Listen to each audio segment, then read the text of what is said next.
கலைநயம் மிளிரும் சுக்கிரனை அதிபதியாக கொண்ட ரிஷபராசி அன்பர்களுக்கு சூரிய பகவான் உங்கள் ராசிக்கு 9ஆம் இடத்துல இருக்கார். நீங்கள் மிகுந்த எதிர்பார்ப்புடன் இருந்து பணம் கைக்கு இப்பொழுது வந்து சேரும்.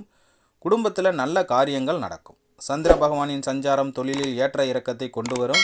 செவ்வாய் 8 மற்றும் 9ஆம் வீட்டில் இருப்பதால் செய்யாத குற்றத்திற்கு தண்டனையை அனுபவிப்பீர்கள். கவலையால் உடல் நலம் சற்று பாதிப்பான வாய்ப்பு உள்ளது. புதன் 9ஆம் வீட்டில் இருப்பதால் வரவுக்கும் செலவுக்கும் சரியாக இருக்கும். வீண் அலைச்சலும் பண செலவையும் வெளியூர் பயணங்கள் ஏற்படுத்தும். குரு பகவான் 12ஆம் வீட்டில் இருக்கிறாரு. ஊக்கத்துடன் வியாபாரத்தை கவனிப்பீங்க. கமிஷன் வியாபாரத்தில் நல்ல லாபம் பார்ப்பீங்க. சனி 10ஆம் வீட்டில் இருக்கிறார். அரசாங்க ஒப்பந்தங்களை பெறுவீர்கள்.